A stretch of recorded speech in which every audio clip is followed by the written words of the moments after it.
안녕하세요. 10억 주식입니다. 자, 오늘은 지난주에 방송했던 그 라이브를 요약 정리해서 올리도록 하겠습니다. 자, 누군가 저에게 주식 투자가 뭐냐? 라고 물어보신다면은 저는 복리를 이용하는 거다. 그래서 수익률을 극대화하는 것. 이렇게 한마디로 말씀드릴 수 있습니다. 결국에는 오랜 시간 투자하는 겁니다. 오랜 시간. 우상향하는 종목을요. 그죠? 자, 여기 그래프를 보시면 워렌 버핏의 재산이 늘어나는 것을 보실 수가 있어요. 어떻게 이렇게 증가할 수가 있죠? 그것은 복리 때문이다, 복리. 그죠? 몇십 년 동안 보유하고 있었기 때문에 이런 수익률이 나는 겁니다.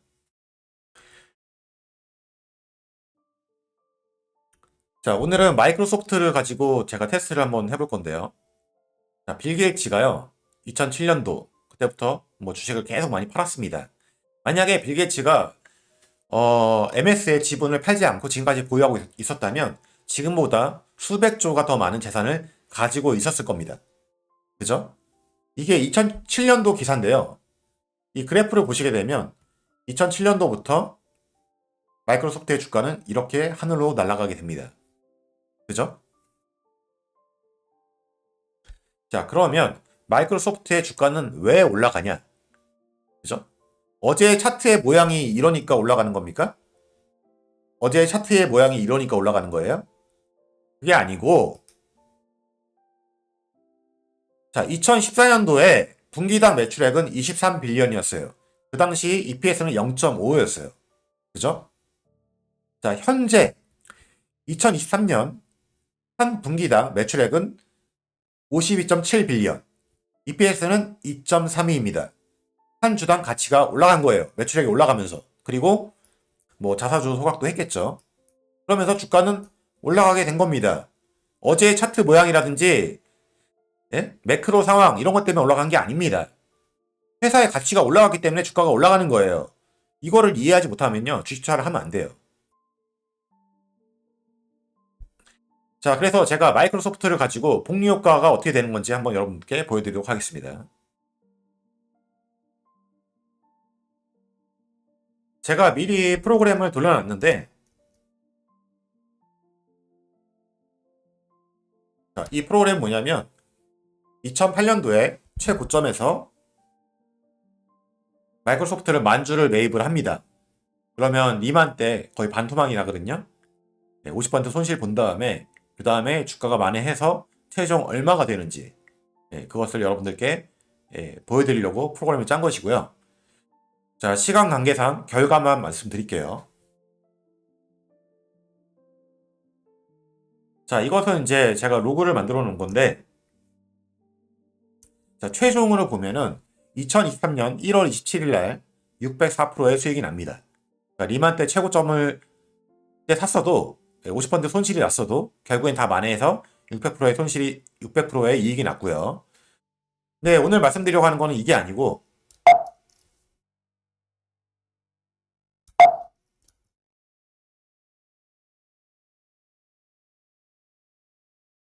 복리 효과가 어떻게 발생되는지를 말씀드리려고 합니다.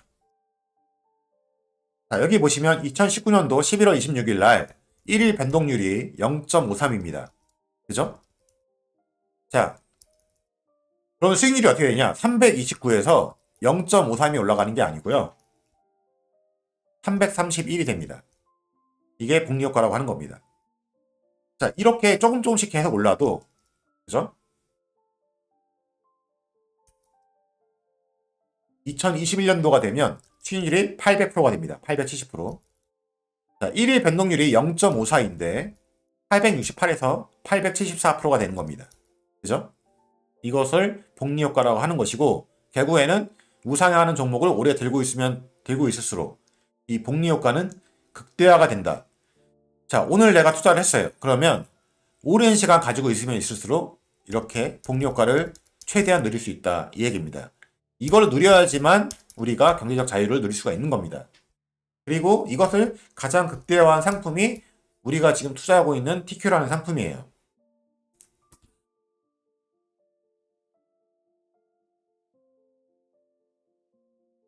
자, 피터 린치의 명언. 여러분들께 꼭 말씀드리고 싶은 게 있어요.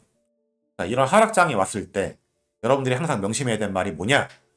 투자의 성공 여부는 얼마나 오랜 기간 동안에 세상의 비관론을 무시할 수 있는지에 달려있다.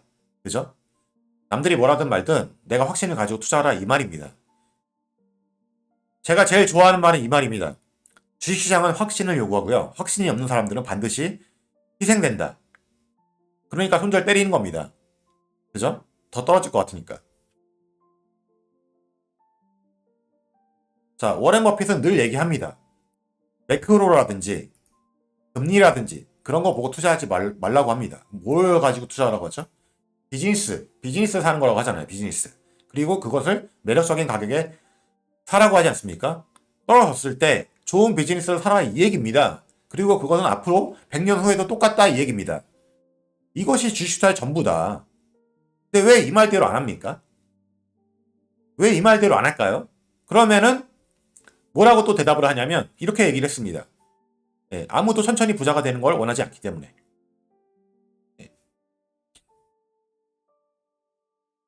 자, 우리가 투자하는 것은 결론적으로 매년 10%, 10%, 10%, 10%, 10% 이렇게 오르면은 누가 돈을 잃겠습니까?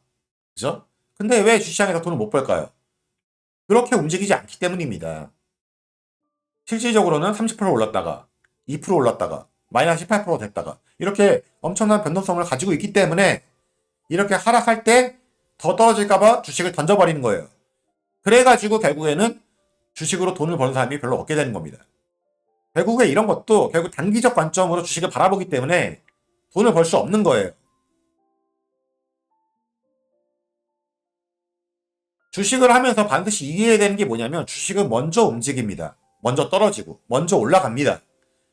실물 경기보다 훨씬 더 빠르게 움직여요. 그러니까 시장이 바닥일 때 주가는 먼저 올라가는 것이고 경기가 좋을 때 주가는 먼저 떨어지는 겁니다. 왜? 현재를 보는 게 아니라 미래를 보고 있기 때문에. 그러면 우리가 그 타이밍을 정확히 맞출 수 있습니까? 맞출 수 없기 때문에 분할로 그냥 매집을 하는 겁니다. 세상에 어디에도 그 바닥을 알 수 있는 사람 단 한 명도 없고요. 최고점을 아는 사람도 단 한 명도 없어요. 이거를 이해하지 못하면 주시장에서 큰 돈을 만질 수 없다. 자, 많은 사람들이 4848을 얘기합니다. 좀 올라가면 팔았다가 떨어지면 또 샀다가 그러면서 수익률을 극대화하자. 뭐 이런 식으로 온갖 연병을 합니다. 지랄 연병을 합니다. 차트에서 선 긋고 보조지표 보면서 전 세계의 매크로 거시경제를 분석을 하면서 그 짓을 하고 앉아 있습니다. 제 눈에는요. 지네들이 똑똑한 척하면서 여우라고 주장하지만 그냥 멍청한 곰에 불과합니다. 한마디로 좀 헛수고 좀 하지 말라고 말씀드리고 싶습니다. 전 세계에서 엄청난 부를 이룬 사람들이 그렇게 해서 부를 이룬 사람이 있습니까? 여러분들이 아는 대가 중에서 그런 식으로 해가지고 돈을 번 사람이 있습니까? 대부분은 장기간 오랫동안 주식을 보유해서 부자가 된 사람들입니다. 왜 그럴까요? 자기 회사니까. 자기 회사니까 그 지분을 들고 있는 겁니다. 그러다 보니까 비즈니스가 성공하고 그러니까 부자가 되는 거예요.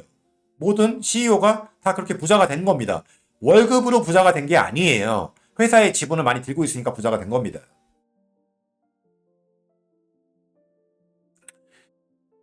자, 과거의 차트를 가지고 와서 현재랑 비교하면서 앞으로도 이렇게 될 거다. 이렇게 주장하는 분들이 계시거든요. 뇌에 뭔가 문제가 있는 겁니다.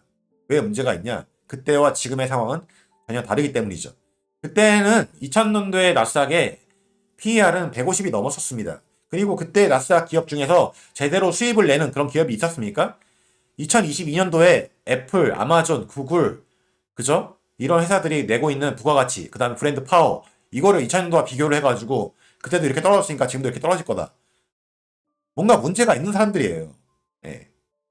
저는 이런 얘기를 만약에 어디다가 글을 올리고 말을 한다면 전 창피해가지고 잠을 못 잘 것 같습니다. 자, 주식시장은 항상 이렇게 움직입니다. 결국에는 우상향을 했어요. 중간에 여러 가지 고비가 있었지만 긴 역사를 보면 항상 이런 식으로 우상향을 했다. 이런 단기간, 1, 2년 내의 조정이라든지 이런 기간에 우리는 더 열심히 모으면 반드시 이 상승장을 만나게 돼 있습니다. 이게 주식투자의 원리입니다. 하락장이 길어지니까 미국 애들도 단타가 엄청나게 급증하고 있습니다. 그래서 숏 배율이 올라가고 있죠. 우리나라 서학 개미들도 지금 뭐 하고 있습니까? 인버스에 투자하고 있지 않습니까? 자, 처음에는 다 인베스터가 되겠다고 시장에 옵니다. 그 다음에는 트레이더가 되고 사팔사팔 하다가 그 다음에는 이제 결국에는 갬블러가 됩니다. 그래서 패가망신하고 나가는 것이 이 주식 시장입니다.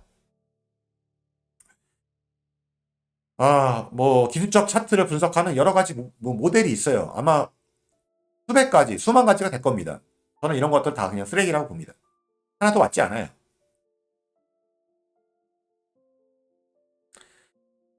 자, 단기적으로 예측해가지고 수익을 내기가 어렵습니다. 예. 여러분들이 뭐 전업으로 그거를 하지 않는 이상, 그죠? 우리는 어떤 구간에 매입을 해야 되냐? 한 가지 예를 보죠. 노르페인트라는 회사가 있는데 이 A라는 구간에 열심히 매입을 합니다. 왜 매입을 하죠? 예, 현재 가격이 싸다. 그리고 앞으로 올라갈 거다. 이런 시각을 가진 사람들이 이 A라는 구간에서 매입을 하는 겁니다. 그럼 이 B, 이 급등하고 거래량이 급등하는 구간에 매입하는 사람들은 어떤 사람이죠? 단기적인 차익을 노리고 들어온 사람들이 여기서 매매를 하는 거죠. 근데 여기가 고점인지 저점인지 알 수가 없습니다. 예, 그 짧은 순간에 이득을 내기 위해서 투자를 하는 겁니다. 저는 이걸 투자라고 하지는 않습니다. 이걸 갬블이라고 합니다. 자, 결국에는 뭐 한두 번 딸 수는 있지만 그거를 계속 반복적으로 딸 수 있는 사람은 거의 없고요. 물론 이런 단타로 성공한 사람도 있긴 합니다. 예, 아주 소수입니다. 아주 소수. 여러분들도 그런 소수가 될 수 있다. 믿으면 하시면 돼요. 저는 99%의 사람들은 다 안 된다고 봅니다. 확률이 없는 게임에 왜 자꾸 하려고 하는 거죠? 이렇게 급등했다가도 급락하는 게 이 주식시장이에요. 이런 걸 먹겠다고 들어갔다가 하루에도 2, 30번씩 날아가는 거예요. 그래서 이런 거 하지 말라고 제가 말씀드리는 겁니다. 자, TQ로 사파사파라는 것도 결국에 마찬가지입니다. 자, 많은 사람들이 유튜브에서 예측을 했죠. 뭘 예측을 했죠? 2022년 4분기가 안 좋을 거다. 그러니까 단기간에 반등했을 때 팔았다가 떨어지면 그때 사면 된다. 라고 얘기했죠. 근데 시장이 어떻게 움직였죠? 올라갔습니다. 그리고 4분기 실적이 그렇게까지 나쁘진 않았어요. 물론 안 좋은 기업들도 있었지만 왜냐하면 이미 가이던스를 다 내려놨어요. 그래서 주가가 이미 다 빠진 상태였기 때문에 그거보다 더 크게 망가지지 않았으면 주가는 더 빠지지 않았어요. 더군다나 연준의 금리 인상이 이제 멈춘다는 그런 이야기가 돌면서 다시 시장은 행복회로 돌리면서 주가를 끌어올리고 있는 중입니다. 그러니까 여러분들의 그런 예측과 예상은 하나도 맞지가 않습니다. 왜 그런 쓸데없는 방송을 하고 많은 사람들에게 자꾸 사팔사팔을 강요하죠? 예? 그런 식으로 해서 돈 벌려고 하지 마세요. 부끄러운 줄 아세요. 부끄러운 줄. 예? 당신네들이 정말로 사팔사팔 통해서 돈을 많이 벌었다면 증명을 하세요. 증명을. 예? 최소 3년 동안에 사팔사팔에서 돈을 벌었다는 증거를 제시하세요. 그러면 제가 인정해 드릴게요. 되지도 않는 예측이나 그런 거 조장하면서 많은 사람들 힘들게 하지 말고. 아시겠습니까?